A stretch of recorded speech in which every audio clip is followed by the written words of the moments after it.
this is a clove tree. Now, cloves that we use in cooking are the dried flowers that come from this tree. The plant originated on some incredibly small volcanic islands called the Moluccas, and centuries ago, thousands of people lost their lives fighting over the little thing because it was more valuable than gold. Imbued with magical properties, sought after for medicines and aphrodisiacs, with the power to build empires and destroy lives. This is the story of spice. I'm Merrilies Parker, and I'm going on a voyage around the world with my chef friends Padma Lakshmi, who is in India and Spain, Tyler Florence, who is in Mexico. You may find the following scenes disturbing. And Peter Gordon, who is in China. It's pretty pungent stuff, this. Between us, we explore the colourful past of spices and how they have changed the way we eat today.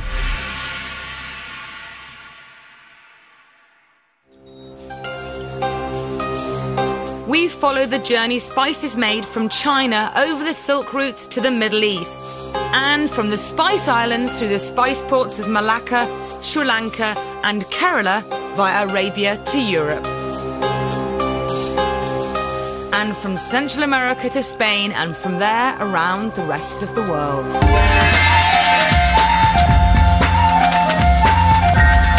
Spices can be the bark, root, bud, seed or fruit of a plant. They can be used whole and fresh, dried, or most commonly pounded into a powder.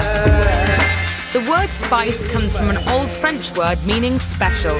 Spices came from lands at the edge of the world. Many people in the ancient world believed spices came from paradise. The Egyptians mummified their dead with cumin. The Chinese burnt cloves to commune with the spirit world. And some medieval Europeans believed nutmeg was the only cure for the plague. Pepper was so valuable it was used instead of money, and it was pepper that the Romans were so mad about.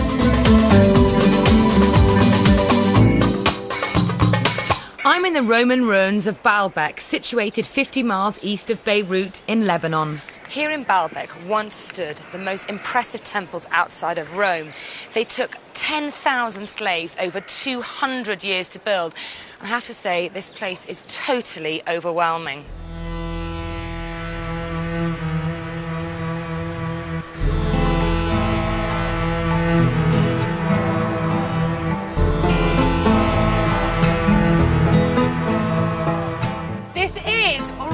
The Temple of Jupiter, and if I can get up here, you can get the picture of what an extraordinary piece of engineering this was.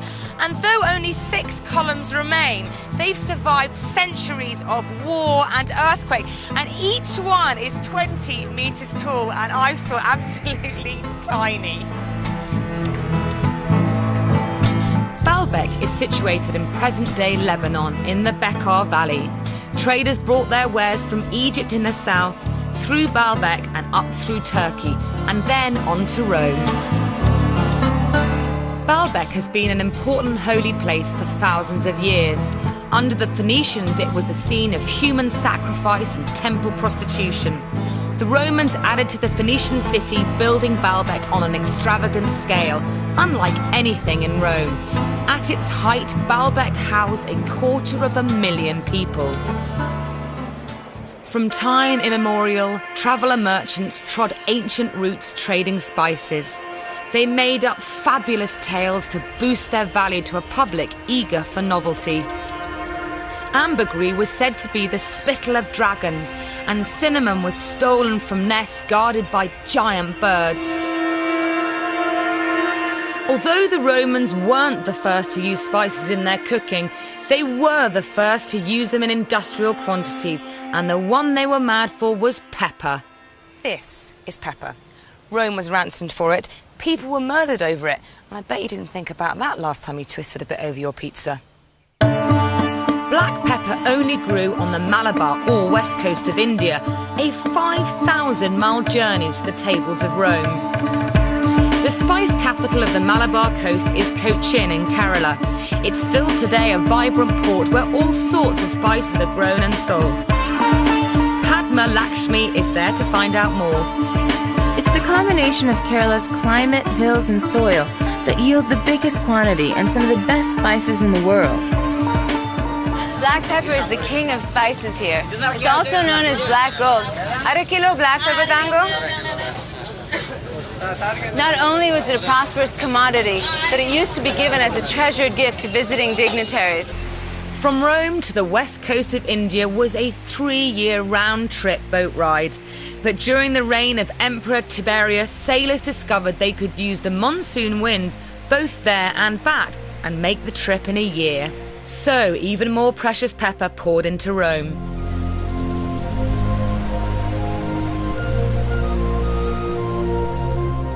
I'm at Butser ancient farm in England, where besides Iron Age houses, they've also rebuilt an authentic Roman villa. In the world's oldest cookbook, the Roman cook Apicius uses black pepper in at least 2/3 of his recipes. Sally Granger shows me a pork recipe using the Romans' favourite spice. The smell of freshly ground pepper on hot food, as you know, is glorious.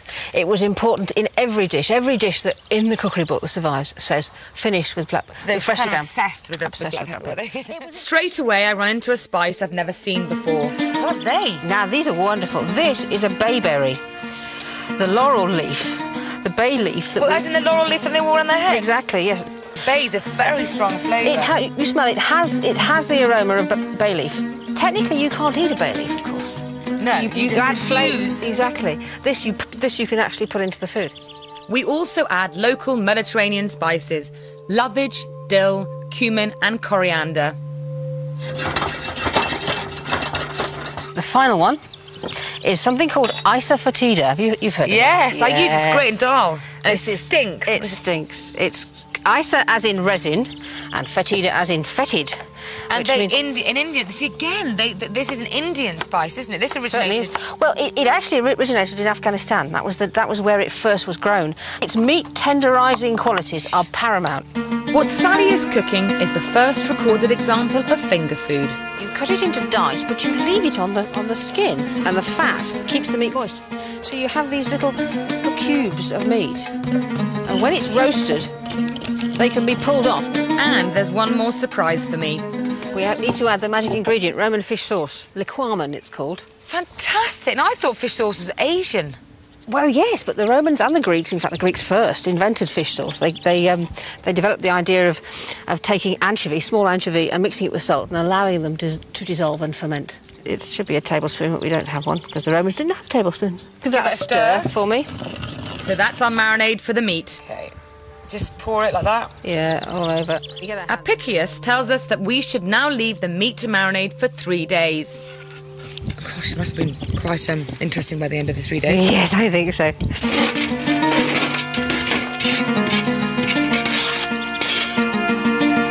This is the kind of oven a well-off Roman would have taken with him on his travels. Sally puts the coals on the top of the oven, creating even all-round heat. While the meat is cooking, we make a sauce out of pepper, lovage, sweet wine, and fish sauce. Whoa! 40 minutes later, the lid comes off. Oh, wow! Look at that! I think we can safely say we're done. We're a little bit toasty. It smells awesome. Oh. It's good, isn't it? It's like rib or something. You just want to lick your fingers. Oh, I know. Beautiful. Thank you so much. It's delicious.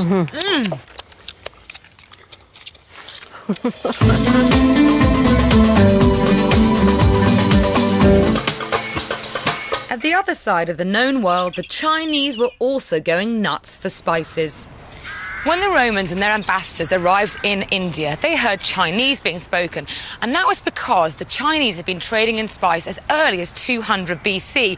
Now that's 1,000 years earlier than any European had even set foot on the Spice Islands. From China, merchants had for centuries used overland routes to Persia, routes that became known as the Silk Routes. But now the Chinese were discovering the Indonesian islands to their south.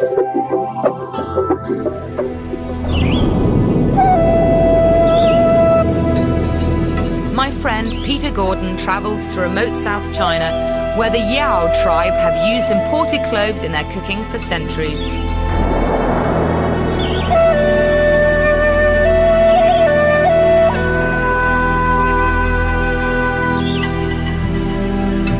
Spices play a key role in Cantonese cooking. The Yao have always been farmers, and their indigenous produce has influenced their recipes. And one of the most vital ingredients grows here in northwest Guangdong. These are star anise trees, and the star-shaped pod has an intense aromatic and slightly sweet flavour. According to Chinese medicine, it's good for coughs, stomachache and breath freshening. And of course, it's also an essential ingredient in five-spice powder. The recipe for a traditional five-spice powder is equal quantities of indigenous Szechuan pepper, cassia or Chinese cinnamon and star anise, along with fennel seeds originating in the Mediterranean and cloves from the islands to the south.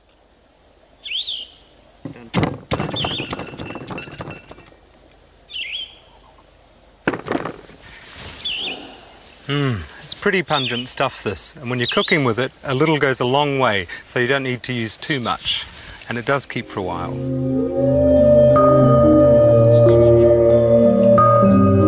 Peter meets Sun Mai, who still cooks in the traditional way.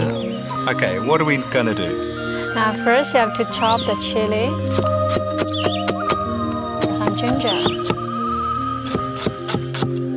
Okay, and this garlic, I've never seen this before. It's like one clove of garlic is the whole head. That's wonderful. Yes, we only use it for cooking pork. Oh, perfect for this dish then. While the Romans spiced their pork with black pepper and Mediterranean aromatics, in China they cooked the same basic dish using the spices of the Far East, making for a completely different taste. In Sun Mai's kitchen, they cooked the pork in a sauce made of sugar, ginger and chilies. Now you need to add some water, soy sauce and rice wine. They add some shiitake mushrooms and dried plums. Then leave it to cook for an hour and a half. Oh, it smells delicious. Yes. Delicious, yes? It's even better with boiled rice. The ingredients from dishes like this show that spices had been flowing to and fro between China and Europe for ages, and that was thanks to some powerful middlemen.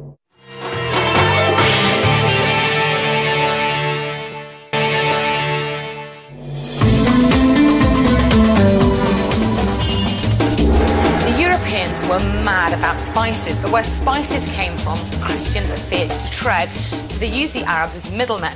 Cities like Byzantium, Alexandria, Cairo and Tripoli here in Lebanon became immensely wealthy on the back of the spice trade.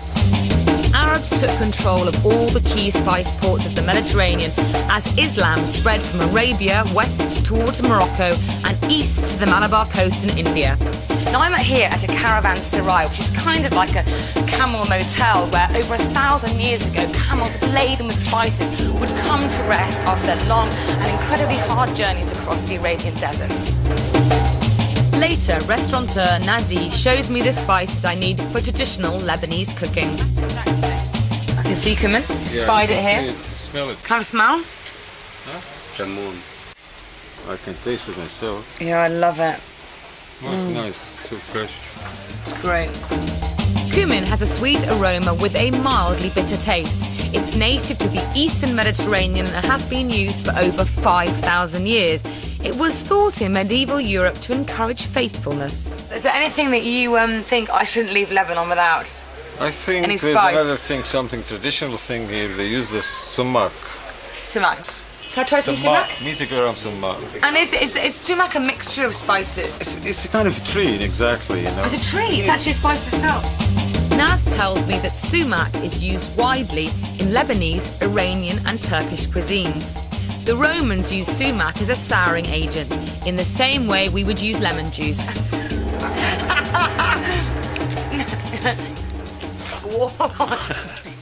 I'm going to be spiced out, but it's perfect. You need toothpaste when you travel home. Naz introduces me to another delight of Lebanese life, cardamom-flavoured coffee. Wow. Taste of cardamom is, it's quite strong. That's going to pick you up for me. It's going to pick you up in the morning.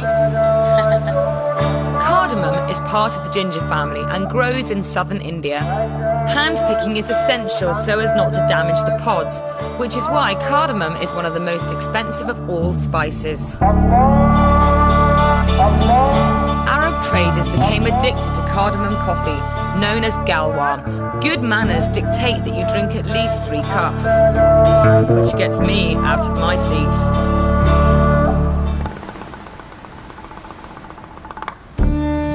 Back on the spice trail, I visit the Bekaa Valley.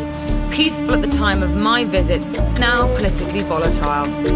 I have come to find out about a spice-laden meal which sums up Middle Eastern hospitality. Anissa Helou introduces me to 2 staples of meze, which are Middle Eastern appetizers. First up, tabbouleh, a salad made of Bulgar wheat, parsley and tomatoes. It's found all over the Middle East, but the Lebanese version is special. In Lebanon, they use spices in it. It has cinnamon, 7-spice mixture, pepper. And you know the thing about cinnamon? In the old days, it used to be considered an aphrodisiac. And in the harem... Tomatoes were only added to the recipe when the Spaniards introduced them in the 16th century to Europe and the Old World. And this is always in tabbouleh, isn't it, tomato? Always. And not peeled, not seeded, nothing. You know, you use the whole thing.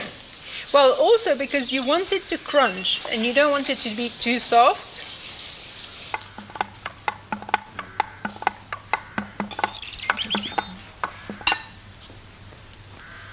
We throw in the Bulgar wheat, but just a handful.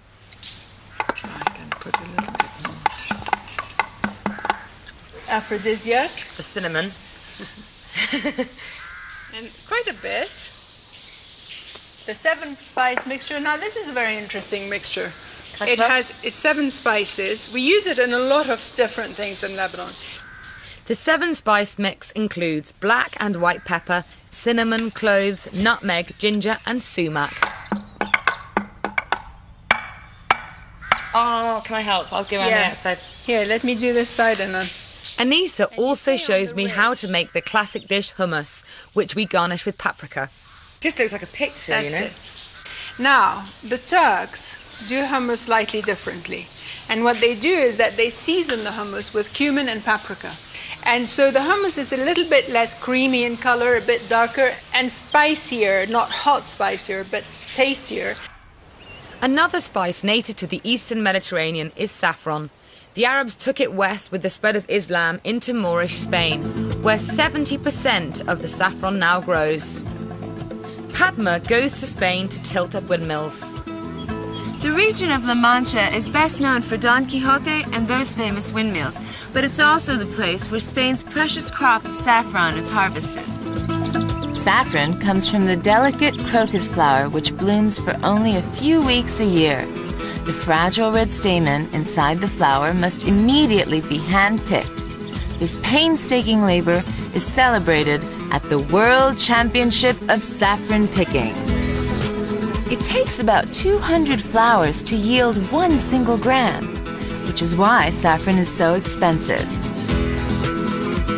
Down on the coast in Neha at Io's place, Padma finds out just why the Spaniards go to so much trouble for saffron. The answer is paella, and Io is the master of this iconic Spanish dish. And this is the most important part, saffron. This is what separates a mediocre paella from an authentic Spanish paella. We're going to add it to the middle of the pot. Now we're putting in tomatoes. They've been peeled.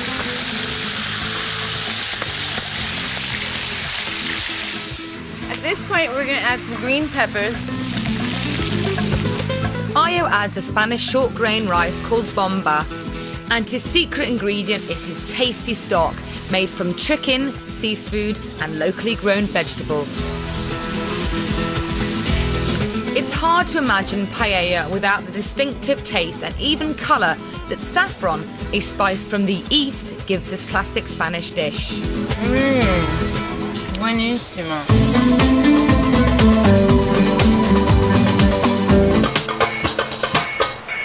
Around 1,000 years ago, a tiny nation-state formed an unlikely bond with their former arch-enemies. The Arabs were key players in the spice trade for centuries, but when they joined forces with Venice, the modern era for spices was born. The Crusaders arrived in boats belonging to the Venetians, who acted as bodyguards and taxi drivers, and once here, the Venetians lost no time in doing a spot of trading. Venice joined forces with Egypt, and the Egyptians protected the Venetian fleets as they sailed from Cairo to Venice.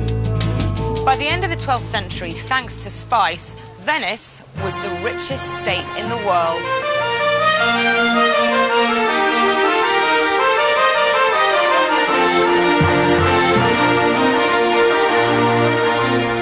The risks may have been great, but the profits were colossal.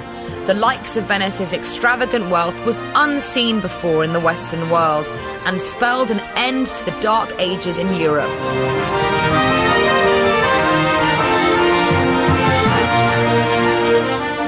The Venetians transported spices over the Alps to the tables of the rich northern Europeans. In those days, 1 pound of ginger was worth the equivalent of 1 sheep, and 1 pound of mace the equivalent of 3 sheep or 1 cow. Even then, the medieval palate was very sophisticated in its taste for spice.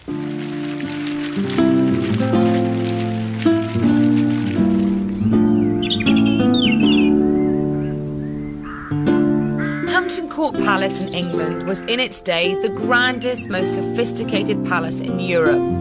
Henry VIII was the gourmet king, and the cooks in his kitchens often cooked up feasts for 600 people. In the kitchens of Hampton Court, I am introduced to some spices I've never heard of by food archaeologist Richard Fitch. This one here? Those are grains of paradise. They're also called the Malagueta pepper, the alligator pepper, or the Guinea pepper. They all come, or they all the same name for a pepper that comes from the Guinea coast, from West Africa. Grains of paradise are distinctly feisty.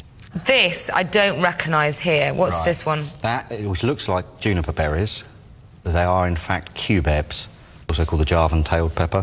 It's not a true pepper, it's a berry, dried berry, but it has a peppery taste. Grown mostly in the wild in Sri Lanka and Indonesia, cubebs are the dried, unripe fruits of a member of the vine family. Richard shows me how to make beef stewed. Well, we need to cut it up into small, what they call gobbets, or mouth-sized pieces. That's brilliant. The whole point, you know, you almost know what that means just by that. That's exactly what it says. You've got to cut it up. The idea is to make it easy to eat. The 15th century recipe, beef stewed, basically just means stewed beef in Middle English. Then come the spices. Grains of paradise. That's mace. Some of that in. That's the cassia bark. The long pepper. And a pinch of cloves. He adds a huge amount of diced onions to the pot. And some finely chopped parsley and sage.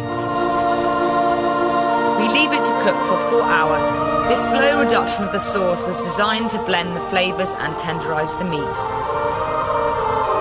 I mean, it smells amazing. The colour's quite kind of dull. Yeah, it's the trouble with what we like to call history food, that until you get all of the ingredients from America, like the tomato and corn and so on, it's beigey, browny, muddy coloured. But fortunately, we don't taste with our eyes, we taste with our mouths. Exactly. Can I taste?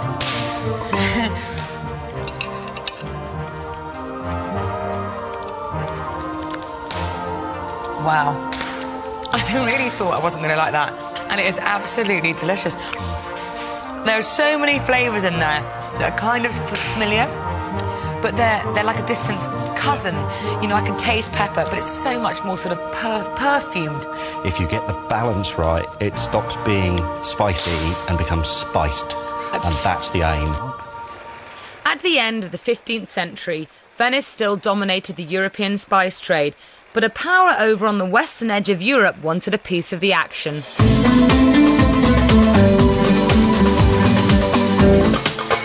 The Portuguese grew tired of the Venetian stranglehold. They poured money into alternative ways to get to spice. After thousands of lost lives, they clinched it. They devised a ship that could sail upwind, which meant it could go round the southern tip of Africa. The race for spice was on. The Portuguese were the fiercest pursuers of spices because Lisbon lay at the far end of the old trade routes, so for them spices were really expensive. But in the 16th century, Lisbon became the opulent centre of a vast empire after Da Gama discovered the sea route to India. India's keynote dish, the biryani, makes use of many of the spices which brought the Portuguese to India. But many more spices are from the far ends of the spice trails. Can you guess which are native to India? Padma is on the case. Master Chef Mehboob Alam Khan invited me to his home to cook his specialty, the biryani. Please give me that ginger garlic paste. Garlic and ginger. Now this is a common ingredient for most of the Indian cooking, you know. You also give me some turmeric. Where did you learn to make this biryani? Oh, at my house, from my mother. Give me the red chilies. Some cinnamon stick. Elaichi, cardamom. And you leave the shell on. Now give me some onions. These have been fried, correct? This is fried, crisp fried onions, you see. And now you see I crush them with my hand. Now give me the lemon juice that is there. Mint, coriander, green chilies, all chopped together. Okay. Now this is our basic marinade, you see. Now we will be adding a little of refined peanut oil. Mehboob leaves the sumptuous mixture to marinate for 45 minutes. Then he adds the rice. And what's this? Now this is saffron, boiled along with milk. Whole milk. In a pot sealed with pastry, it's left to cook for 40 minutes. Did you guess which of all those spices came from India? Well, it was cinnamon, cardamom, and turmeric, which are native to India. The others are from Europe, South America, China, and South Asia. How it tastes? Very tasty. That's really delicious. Excellent. Nothing to compare with the biryani, I say. Nothing to compare. Indian spices were all very well, but the Portuguese thirst for spices seemed unquenchable. From the Indian ports, the Portuguese moved to Malaysia, where they captured the port of Malacca, a bottleneck through which all ships had to pass en route from China to India.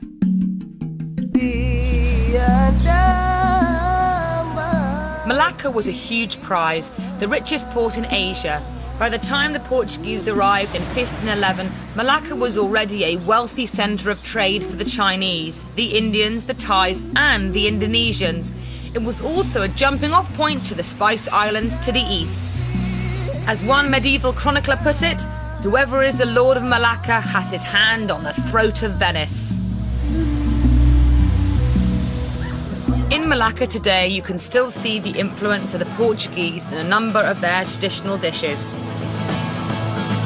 Steamed and dry-fried sambal crab, green cancon tossed in blanchan, a spicy prawn paste, and Portuguese-style prawns, spicy fish baked in banana leaves, and the classic curry de bal, or devil's curry. All these dishes blend elements of Portugal and its former colonies in Africa, Goa, and here in Malacca. Rice, of course. Oh my goodness, look at that crab. The Portuguese had sewn up all the most valuable Asian ports, but they had a rival, the Spanish. And while the Portuguese had gone east, the Spanish headed west. Christopher Columbus tried to pass off the seeds of this tree, the allspice, as pepper because he was under huge pressure from his sponsor, the King of Spain. And although it does have hints of pepper, it also smelled a little bit like cinnamon, cloves, and nutmeg, which, although delicious, is not quite the same thing. Christopher Columbus sailed from Europe in search of spices in 1492. But when he landed in Central America, he discovered a whole new world of tastes. Tyler Florence is in Mexico to try them. When the Spanish first set foot in Mexico in the 16th century, one of the world's greatest culinary adventures began, Mexico became the major gateway between Europe and the Americas, with each culture swapping indigenous foods and cooking ideas. The Spanish were amazed to find a whole host of new fruits and vegetables that they had never even seen before, never mind tasted. In fact, a lot of our favorite foods actually originated in Mexico. Europe had no idea what a tomato was until the 16th century. And when Spain started colonizing the New World, they discovered that Mexico was a major player in the culinary scene. And things they've given to the New World is a list you probably take for granted on a day-to-day basis. I mean, things like vanilla, chocolate, pineapple, chilies, avocados, beans, green beans. It goes on and on. Imagine cooking without this little guy. Viva Mexico. But probably the greatest gift to the world's spice palette was the chili pepper. Tyler meets up with Patricia Quintana, one of Mexico's top chefs. You know, Mexican cooking wouldn't have the same fiery soul without the chili. There are 300 varieties of fresh chilies that grow here and many more dried. And today, we're here with one of the matriarchs of Mexican cooking, Patricia Quintana, and she's going to walk us through this whole chili thing. What do you have today? Chiles poblanos. Those are beautiful. Well, the poblano is a staple to Mexican cuisine, and it grows, you know, all year round. And so they're very accessible, and it's also, like, guys, check this out. This is really beautiful. The poblano has a large cavity inside, so they're really great for stuffing inside. You can pretty much stuff anything, beans and cheese. And seafood and goat cheese. But you have to get these little guys out, these little spicy devils. That's what the heat is, right there. The poblano is one of the milder chilies you'll find in Mexico. The general rule is, the smaller the chili, the hotter the flavor. What Patricia has just been explaining to me, that chilies are measured for heat on a scale called Scoville units. So basically it's a number system that describes how hot a chili really is compared to other chilies. And if you think about sort of a Richter scale of seismic activity but on your tongue, let me give you an example here. Let's just say a lonely jalapeno rates about 2,300 on a Richter scale, which is pretty hot, right? Very hot. But the daddy, the king daddy of all chilies, the habanero, 300,000. Tyler heads to the state of Veracruz, where vanilla's grown. Mexico is the birthplace of vanilla. It was the Totonacs, a local indigenous tribe, who discovered the orchid that produces the vanilla pod. And to this day at harvest time, they celebrate these prize pods in a very unique way.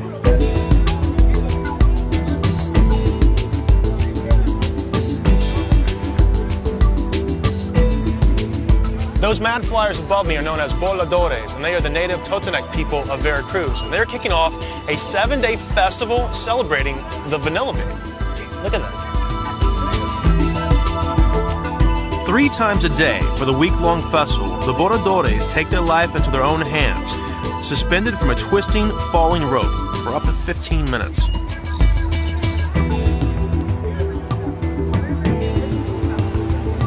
The Totonacs developed the painstaking process of curing the vanilla pods, a secret they guarded for centuries. Those little black flecks you find inside your vanilla ice cream are called vanilla beans, and they come from this guy, which is a whole vanilla pod. Now, vanilla is the second most expensive spice in the world behind saffron. As a matter of fact, this guy would probably go for about $10 in the States, about $1.50 here, so I'm definitely going to snag a few. But the sticky smell of this thing, it's like the best scoop of vanilla ice cream you ever had in your entire life, times 10.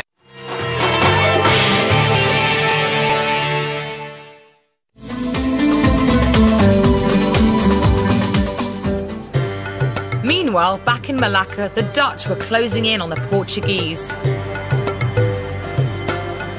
This is the entrance to the Malacca River, and it's hard to imagine that this tiny river mouth was the gateway to possibly one of the most important trading centres in history. It was actually here in these warehouses over 200 years ago the Dutch East India Company would have been loading tons of spices onto ships to go back to Europe, and the air would have been heady with the smell of cinnamon, cloves and nutmeg.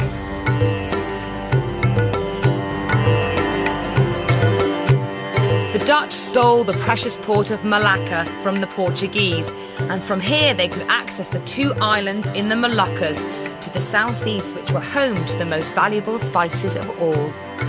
Like cloves, the fabulous fruit of the nutmeg was originally only found on the Moluccas, and possibly it was as valuable because it had 2 spices. The inside was nutmeg and the outside was mace. Now the outside here is the fruit and tastes delicious. The beautiful red outer skin when dried becomes mace, and then inside, the black bit, that's our nutmeg. The islands of the Moluccas were hard won by the Dutch. The largest of them was only 10 miles wide, and finding them in the Indonesian archipelago of 16,000 islands without a map was like finding a needle in a haystack. The journeys were epic. The island coastlines were hazardous, and there was a huge risk of storms and shipwreck. Savage people were rumoured to live there. The Dutch protected their spice possessions aggressively and gained a monopoly on nutmeg and cloves by slaughtering the island's 6,000 natives. They kept prices artificially high by burning huge bonfires of nutmeg. Anyone caught trying to steal a nutmeg was immediately put to death. By the middle of the 17th century, Amsterdam was a new power in the world trade in spices. But in what could be the boldest act of industrial espionage, a single man was about to fatally undermine the Dutch monopoly.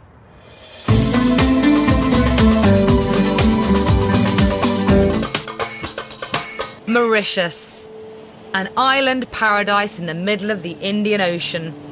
It was here that one of the more bizarre chapters in the spice story was to be played out, when a well-named Frenchman took on the Dutch. When the French first came here to colonise the island in 1721, they thought it would be a good idea to make Mauritius into a spice island and take away the monopoly that the Dutch had at that time. And Peter Poivre came here, Peter Pepper in English, came here, and he thought it would be a good money-making proposition to bring various spices, nutmeg, mace and cloves to the island, grow them here and make a lot of money. Peter Pepper's move symbolically spelt the end of the Dutch era, but the French didn't get much of a look in where spices were concerned. There were other lone adventurers out there on the high seas, and a galleon was a floating fortune.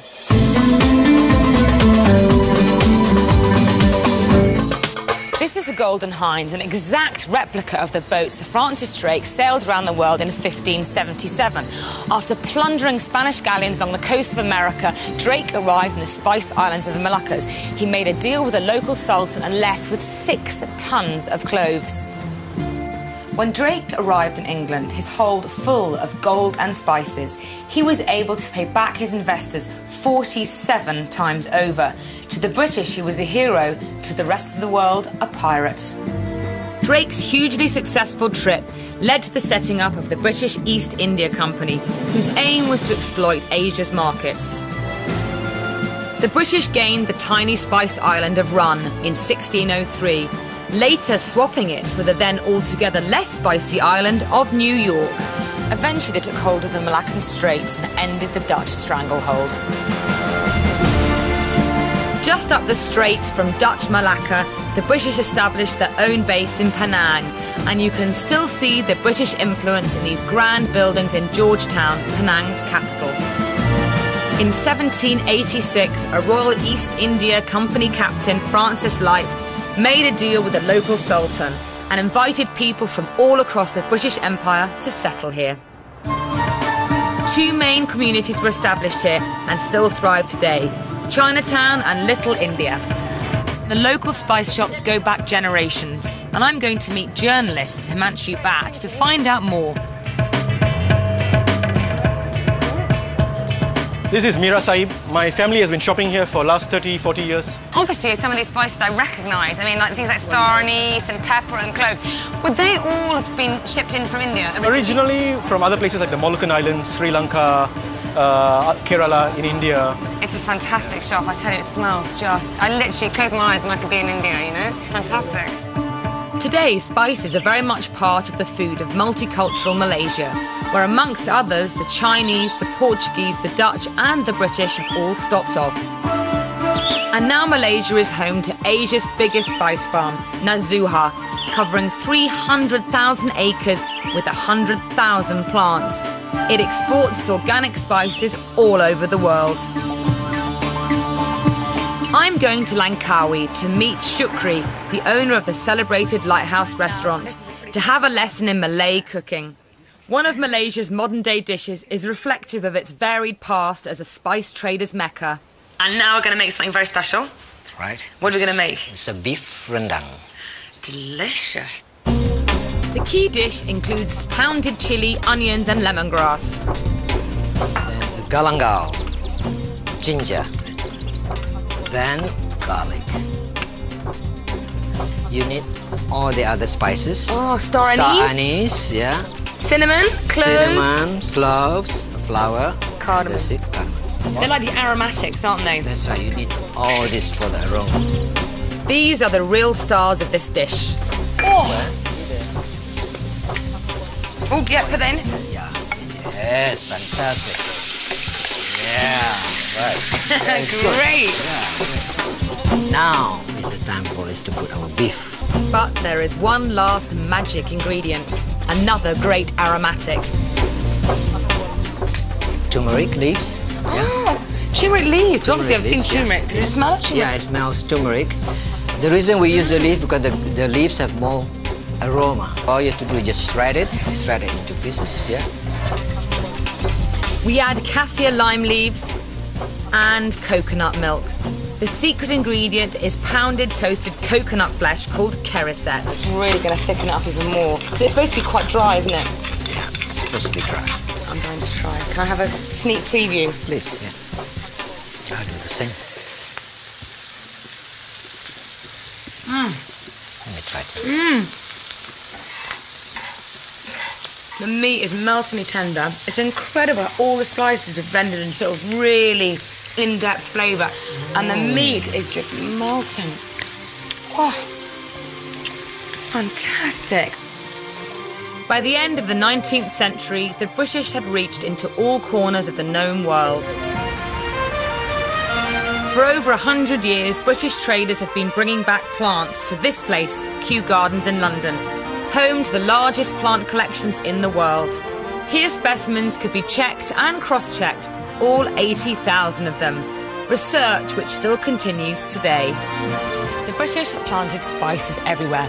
Black pepper in Singapore, nutmeg in Grenada, cinnamon in the Seychelles and ginger in Jamaica. Spices really had gone global. Once the monopolies were broken, spices became available to everyone, and now you can get almost any spice from any supermarket. But now we no longer have to steal spice from the nests of dragons. Has the spice gone out of spice? Right in my own neighbourhood, Notting Hill, London, I meet Birgit Erat, modern spice entrepreneur, to find out the state of spices today. What's happened to the spices?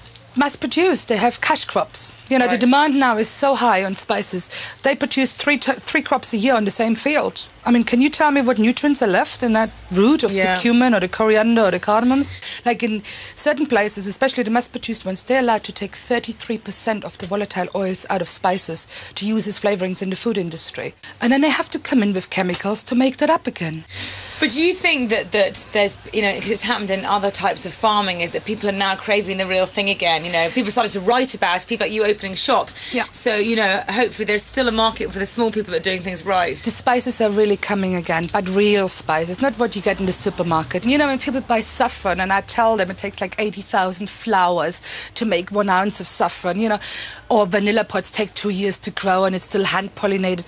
It's sexy, it's still there, and you use that and you appreciate what you use. It's easier than pouring some ready-made sauce over some pasta. You know, you're making it from scratch.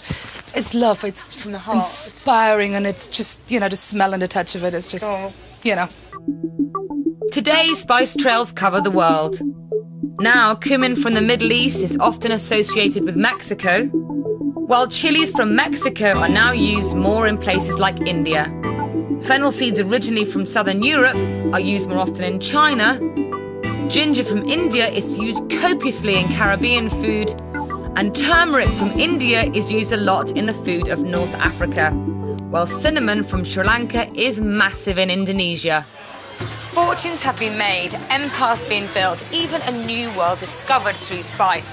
Thousands of years of obsession with exotic aromas has caused men to pillage, plunder and explore the world. So next time you look at your spice rack, seeing those spices go stale, just think of the epic journey they took to get there.